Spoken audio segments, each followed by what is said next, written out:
In 1949, playwright Arthur Miller, American playwright, released Death of a Salesman. It did win a Pulitzer Prize. It was widely regarded by some critics to be one of the greatest plays of the 20th century.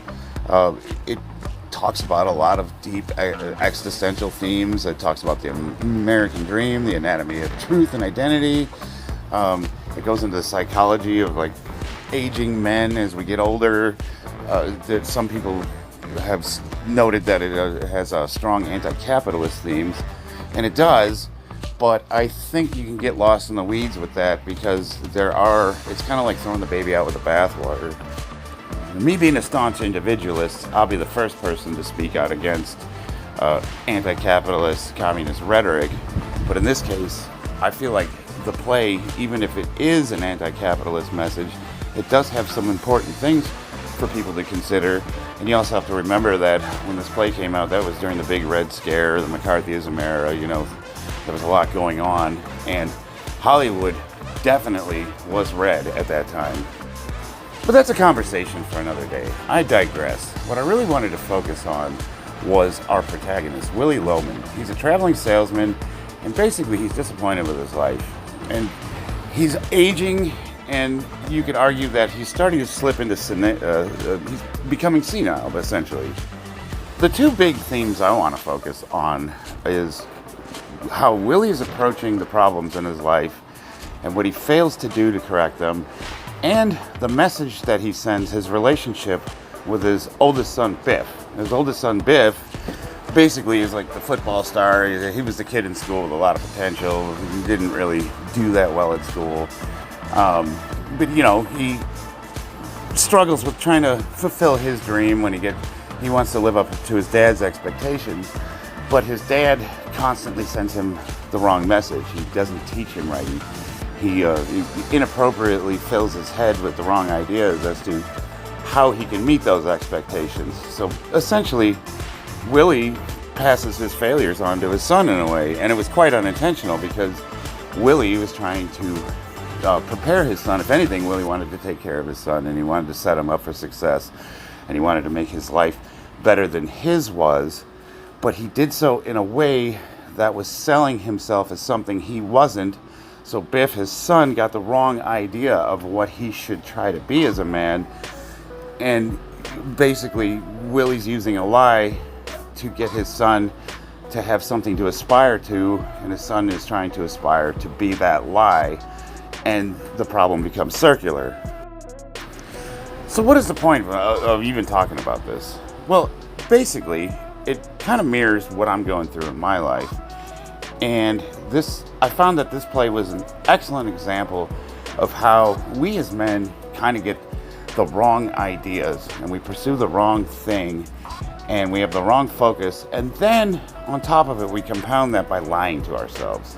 Rather than facing our problems, looking at ourselves and trying to correct the deficiencies we have, we try to justify our actions and we propagate a lie.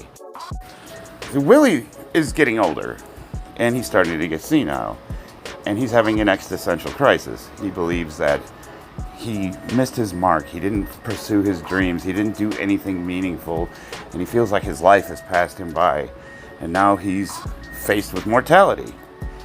And rather than look at himself, look inward to see how he can rectify this problem, he doubles down and he tries to sell himself to the world.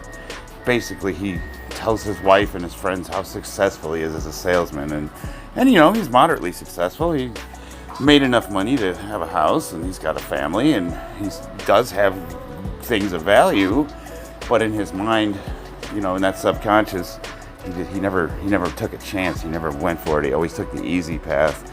He just did what was right in front of him. And now that his life has passed him by in his eyes and he doesn't have any time left, he feels like, there's just no hope. There's no chance of him ever catching that fire, doing that thing that makes his life meaningful. As if one thing can make your life meaningful, a moment in time. He never took the big risk. And he tries to sell himself as a successful salesman, and look at all the money I make, and look at all these wonderful things I have, and I'm an important person. And he romanticizes killing himself, and he's going to say how much he's missed and how many people are going to be at his funeral, and he'll get that insurance money, and his son will be able to start a business. And rather than just examining himself, he just doubles down on it, and he tries to sell himself to the people that he loves and the people that he's surrounded with, that he's successful, because what's important to him is their opinions rather than his own. Now, how is this relevant to me? How does this speak to me specifically? Well, I got to thinking, if I wasn't competitive, if I wasn't going to compete in Worlds, if I wasn't able to get the records, let's say, or do anything of note, if my lifts were mediocre and nobody ever noticed, would the things that I do fill me with meaning still? Do I derive the meaning from the personal satisfaction of being better today than I was yesterday? Or do I need the attention? Do I need somebody to tell me how great I am? What is achievement? Am I putting it out there? Am I achieving the things I want to achieve, or am I settling? Am I compromising myself by just doing what I'm good at or what's in front of me? How am I living my life? And more importantly, what am I passing on to my kids? How am I teaching them to be as people? Now, I work in commercial construction, and I'm middle to upper management, and I've noticed a lot of my peers, they derive a lot of their value from their job title. For example, a project manager might introduce himself as a project manager, and if he was to lose that job and wind up having to flip burgers at Wendy's, let's say, or work at Walmart because the economy exploded, I don't think psychologically that person would handle that very well, because all of his ego, his self-esteem is wrapped up in that job title. And for me, it's a means to an end. Now, I like my job. I've been doing it a long time, and I like the people I work with. But I don't get value from a job title. I don't get value from telling you that, I'm the lead safety manager, or whatever. To me, it's just it's not interesting. So what is interesting? I've always done things that are in front of me, When I joined the Marine Corps, I didn't have any reason except I was a homeless kid and I wanted to get off the streets. And yet, life put me in these awesome circumstances. I got to go around the world, I got to see a bunch of things, and I experienced a bunch of stuff, both horrifying and awesome. But it was nothing I chose. Same thing with work. One industry closed down and went bankrupt, and there was openings in commercial construction, so I made a lateral movement. I did it because it was just there. Powerlifting. When I got out of the service, I was grossly obese, and I was a drunken mess, and I decided to sober up and get in shape. And it turned out that I just enjoyed heavy lifting, but I kind of had an aptitude for it. It was easy. Where I'm at now is, I feel like I'm capable of so much more than what I'm doing, and I feel like I'm just coasting. I feel like Willie. I'm examining myself, and I'm seeing that I'm not satisfied with the path I've chosen. I'm not dissatisfied either. I'm extremely grateful for everything I have. I've got a nice little home. I've got an awesome family. We got all the things that you could possibly want and more. I got more crap than I know what to do with. So material wealth doesn't interest me. Money for me is a means to an end. And I think that's a trap that we all get into. You gotta have money. And money is security. So money is important. And I do believe in, profiting and being able to sell your time or your services and make money and provide that security and the luxury that you want.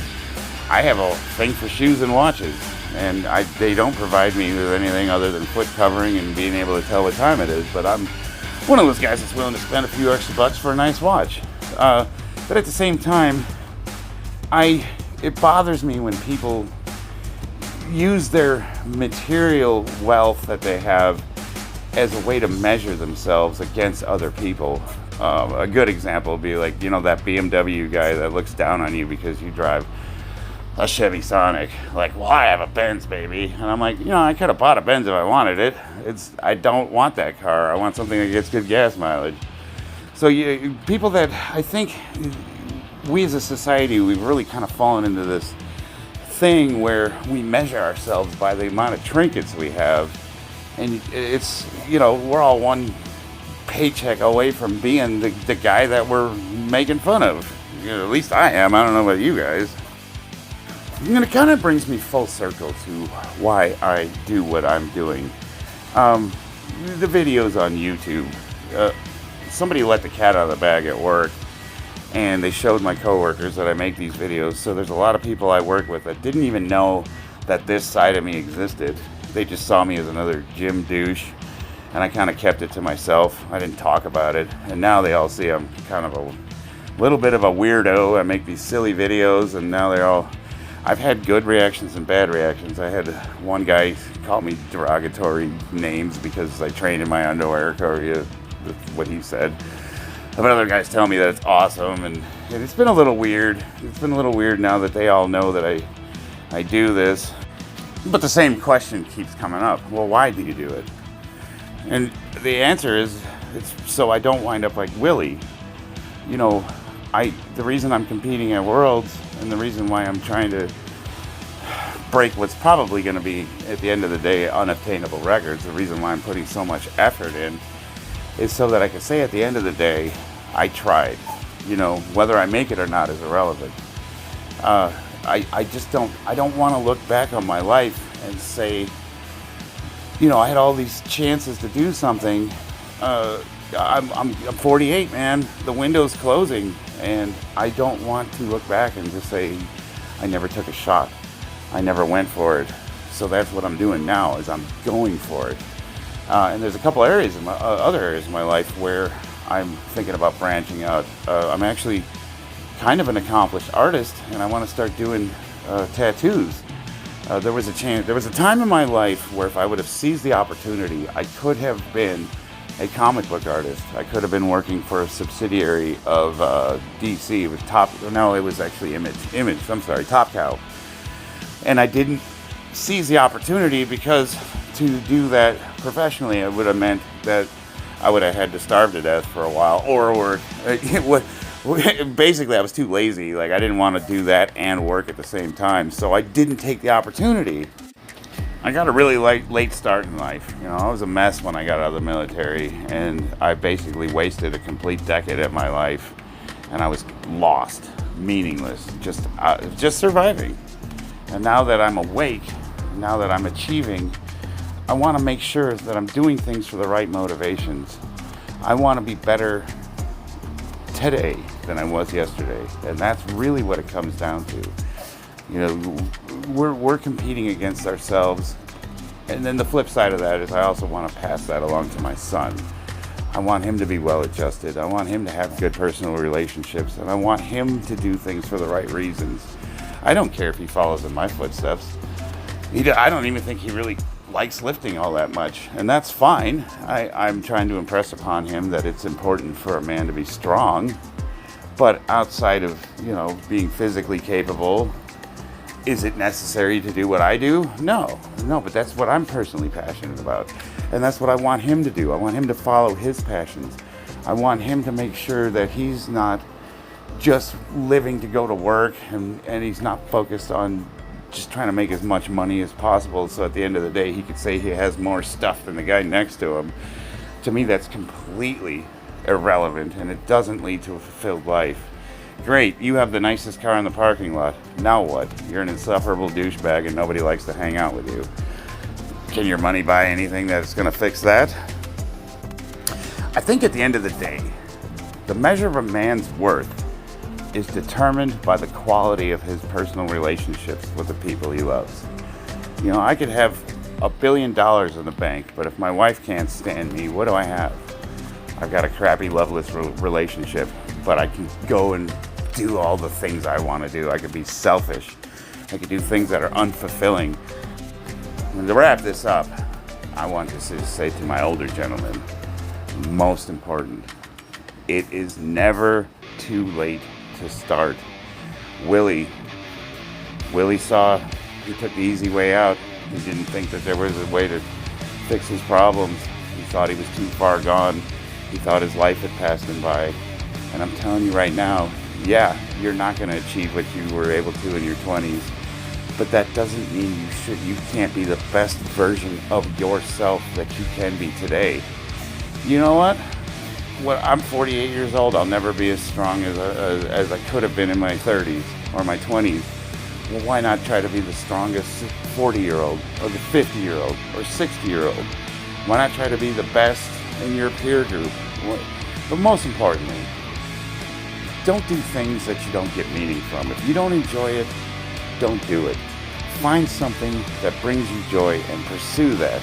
Share it with your loved ones.